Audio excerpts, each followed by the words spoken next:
হোক বা ছেলে হোক, সেটা যেই হোক না কেন, আপনি যে জিনিসটা দেখে নেবেন না সেই জিনিসটার কাজটা কখনোই ভালো হবে না। এখন বাজে সকাল 10টা, আর 10টার সময় আসছে মিস্ত্রিরা কাজে। আর এই মিস্ত্রিরা যদি এই সময় কাজে আসে তাহলে কখন তারা কাজ করবে, কখন বাসায় যাবে? আচ্ছা যাই হোক, তারা তো আজান যেই দেয় তখনই তো পারাপারি শুরু করে দেয়। কিন্তু এইদিকে এসে দেখি আম্মু সকালবেলা কালকে রাতের কাপড় চোপড়গুলো সব কিছু নেড়ে দিয়েছে। আর এইদিকে মিস্ত্রিরা কী করেছে, যে সবগুলো সিমেন্ট এবং হচ্ছে যারা ঝাড়ু দিয়েছে, ঝাড়ু দিয়ে সব ধুলাগুলো দেখেন একদম কাপড়ে উঠে গিয়েছে। যদি এগুলো একদম পরিষ্কার না করি পরে কিন্তু পরাই যাবে না। তো যাই হোক, এই ছাদটা কিন্তু এখন পরিষ্কার করবে। এই ছাদের কাজেই কিন্তু আসছে, কালকে ছাদ ঢালাইটা হয়ে গিয়েছে আলহামদুলিল্লাহ।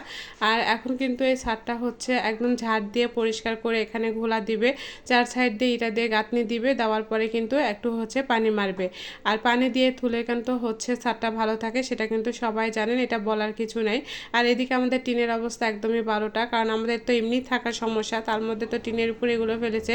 একে জং ধরে তো 12 অবস্থা হয়ে গিয়েছে, আরও কিন্তু 12 অবস্থা হয়েছে। তো তাদেরকে বুঝাই দিচ্ছিলাম যে এভাবে কাজ করেন, এভাবে কাজ করেন, কারণ কাজ যদি আমি বুঝাই নিয়ে দিই তাহলে তারা একদমই কাজ করতে চায় না। আমি যে কদিন ধরে আসছি সেই কদিন দেখি এরা শুধুমাত্র মানে যতবার বলেছি তত কাজ করেছে। আর যদি একবারও আমি নিচে চলে যাই বা যদি না বলি যে আপনারা এইভাবে কাজ না করেন না, তাহলে কিন্তু এরা কোনোভাবে কাজ করতে চায় না। তো যাই হোক, এদিকে এরা কাজ তো হচ্ছে শুরু করে দিয়েছে। আর আমিও বললাম যে আমি বাসায় চলে যাব, তার আগে কিন্তু এগুলো কাজগুলো ঠিকঠাক করে দেন। তো মিস্ত্রিরা মাশাল্লাহ ভালো, যে এরা বলে দিল যে হচ্ছে সব কিছু এগুলো রেডি হয়ে যাবে, যাই হোক আপনি যাওয়ার আগেই। তো এরা কিন্তু আমি চলে আসার আগেই কিন্তু সব কিছু ঠিকঠাক করে দিয়েছে। এই যে ভয়েসটা দিচ্ছি, এই ভয়েসের সময় কিন্তু আমি নওগাঁতে চলে আসছি, আর নওগাঁতে এসে কিন্তু আমি এই ভয়েসটা দিচ্ছি। তো এইদিকে হচ্ছে কাপড় চোপড়গুলো এখন আমি নিচে নিয়ে যাব, নিচে নিয়ে যে একদম পরিষ্কার করে তারপরে কিন্তু আবার নেড়ে দিতে হবে। আর এদিকে এরা ঝাড়টার দিচ্ছে। আর ভালো করে দেখবেন যে পরের দিন যদি ঝাড়টার না দেওয়া হয় তাহলে কিন্তু সেই ছাদটা একদমই ভালো লাগে না। আর এদিকে আমি খালি চিন্তা করছিলাম যে এতগুলো জানালা, নতুন জানালাগুলো এখানে খুলে রেখেছে। কাছাকাছি বাড়ি হলে হয়তো বা হচ্ছে নিজের বাড়িতে নিয়ে যেতাম, না হলে এগুলো বিক্রি করে দিতে হবে।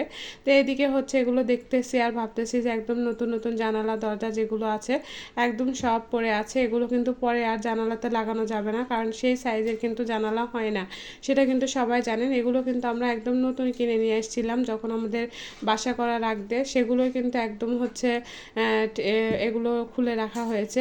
এদিকে মিস্ত্রিরা কাজ করছে, আর তাদেরকে বললাম একটু তাড়াতাড়ি কাজ করেন, কারণ আমার আজকে 2টা 2:30টার মধ্যে ট্রেন আছে। আর ট্রেন আছে এই কারণে যে আমি বাসায় চলে যাব। আর আমি কিন্তু না থাকি হচ্ছে নওগাঁতে, সবাই কিন্তু জানেন। আর এদিকে হচ্ছে ছেলে বাজারে গিয়েছিল, এসে কিন্তু হচ্ছে মুরগিটা নিতে গিয়েছিল। তা নানিমণি বলল যে তুমি মুরগি নিয়ে আসো, আমি রান্না করে দিই। আমি যতবার আসি ততবার কিন্তু হচ্ছে আম্মু রান্না করে দেয়, আর সেই রান্না করাটাই কিন্তু আমার বেশি ভালো লাগে। তো যাই হোক, আমি বাড়িতে যখন আসি তখন কিন্তু আর একদমই রান্না করতে ভালো লাগে না, কারণ এক জায়গা থেকে যখন আপনি আরেক জায়গায় যাবেন তখন কিন্তু আর রান্না করতে বা কোনো কাজ করতে একদমই ভালো লাগে না। তারপরেও নিজের সংসারের কাজ করতেই হয়। তো এদিকে মুরগিটা আমি কুটে দিচ্ছিলাম, কারণ আম্মুর হাতটা একদমই ভালো না। তো আর বটিটা তো একদমই এত অবস্থা খারাপ করে ফেলেছে মিস্ত্রিরা, যে বটির অবস্থা আরোই খারাপ। আমারই কুটতে অনেক সময় লাগছে, তাহলে আম্মুর হাতটা একদমই ভালো না, তাহলে আম্মু কীভাবে কুটাকুটি করতো বলেন।